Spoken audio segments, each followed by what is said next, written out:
Hello friend, welcome to my YouTube channel Prahlad sir lecture. आज के इस वीडियो में हम लोग प्रतिबिंब के बारे में पढ़ने जा रहे हैं। तो देखते हैं प्रतिबिंब क्या होता है।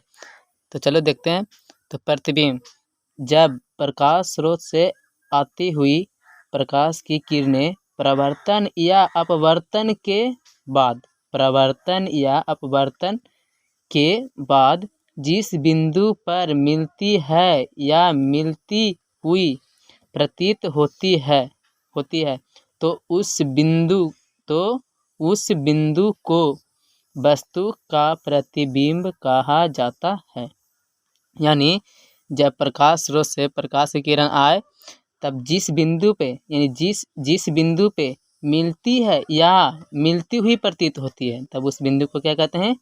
तो उस बिंदु को कहते हैं प्रतिबिंब कहते हैं। जैसे में यहाँ पे दिखाया गया ए बी एक क्या है, जैसे में आगे देखे चित्र में दिखाया गया ए बी एक क्या है, वस्तु है जिसका प्रतिबिंब ए डैश बी डैश बन रहा है दर्पण के पीछे। ये समतल दर्पण है और यह है क्या, परावर्तित किरण, ये आपतित किरण और ये प्रतिबिंब। कैसा प्रतिबिंब? चित्र में जैसा कि लिखा हुआ है, चित्र में ए बी एक वस्तु है जिसका ए डैश बी डैश आभासी प्रतिबिंब है। यानी ये ए डैश बी डैश कैसा है, तो आभासी प्रतिबिंब है। चलो अब आगे देखते हैं। प्रतिबिंब दो प्रकार के होते हैं। यानी प्रतिबिंब कितने प्रकार का होता है? तो दो प्रकार के होते हैं। कैसा होता है? पहला होता है वास्तविक प्रतिबिंब। पहला क्या होता है? वास्तविक प्रतिबिंब। चलो इसका परिभाषा देखते हैं क्या होता है। जब प्रकाश की किरणें परावर्तन या अपवर्तन के बाद वास्तव में यानी कि सच में, है ना, वास्तव में यानी कि वास्तविक में जिस बिंदु पर मिलता है उस बिंदु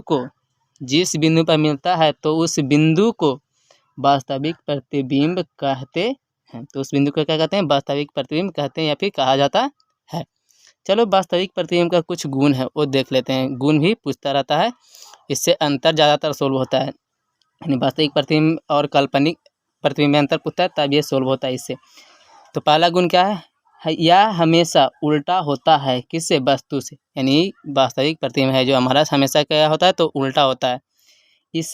इसे दूसरा क्या है? इसे पर्दे पर उतारा जा सकता है। यानी वास्तविक प्रतिबिंब को क्या कर सकते हैं? पर्दे पर उतार सकते हैं। तीसरा क्या है? यह हमेशा दर्पण के आगे बनता है। वास्तविक प्रतिबिंब जो होता है क्या होता है? दर्पण के आगे बनता है। हमेशा क्या बनता है? आगे बनता है। चौथा क्या है? यह हमेशा प्रधान अक्ष के नीचे बनता है। यह हमेशा कहाँ बनता है? तो प्रधान अक्ष के नीचे बनता है। पांचवा हमारा क्या है? यह प्रतिबिंब वस्तु से बड़ा तथा छोटा बराबर, यानी वस्तु से बड़ा छोटा बराबर तीनों प्रकार का बनता है। यानी ये वास्तविक प्रतिबिंब है हमारा कैसा होता है? बड़ा भी होता है, वस्तु से छोटा भी होता है और वस्तु के बराबर भी होता है। चलो अब अगला प्रकार को देखते हैं। तो दूसरा प्रतिबिंब हमारा काल्पनिक या आभासी प्रतिबिंब होता है। यानी दूसरा प्रतिबिंब जो होता है कैसा होता है? काल्पनिक या फिर उसी को आभासी प्रतिबिंब भी बोला जाता है। तो चलो इसको देखते हैं परिभाषा क्या होता है इसका परिभाषा।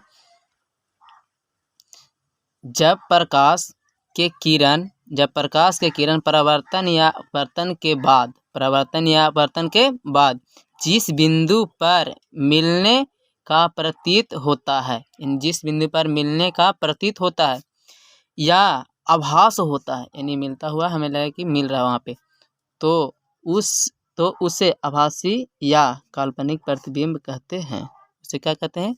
आभासी या काल्पनिक प्रतिबिंब कहते हैं। चलो इसका गुण देख लेते हैं क्या क्या गुण होता है। जो यह वस्तु से हमेशा सीधा होता है। यानी वस्तु से हमेशा क्या होता है? सीधा होता है। जैसा वस्तु होता है वैसा ही हमारा प्रतिबिंब भी बनता है। दूसरा क्या होता है? यह हमेशा दर्पण के पीछे तथा लेंस के आगे बनता है। दर्पण से हमेशा क्या बनता है? पीछे, और लेंस में अगर हम देखेंगे तो क्या बनेगा हमारा? लेंस के आगे, यानी जिस तरह वस्तु रखा रहेगा। ठीक है। और तीसरा हमारा क्या होता है? इसे पर्दे पर उतारा नहीं जा सकता है। इसे क्या कर सकते हैं हम लोग? पर्दा पर नहीं उतार सकते हैं। और चौथा जो हमारा होता है क्या होता है? यह हमेशा वस्तु से बड़ा तथा छोटा, यह हमेशा क्या होता है, वस्तु से बड़ा तथा क्या होता है, छोटा, बराबर नहीं छोटा ही बनता है, बराबर कभी नहीं बनता। ठीक है, तो आज के लिए इतना ही। अगर वीडियो अच्छा लगा हो तो लाइक कीजिएगा, अगर चैनल को सब्सक्राइब नहीं है किए हैं तो चैनल को सब्सक्राइब कीजिएगा और बेल आइकन को दबाना ना भूलिएगा।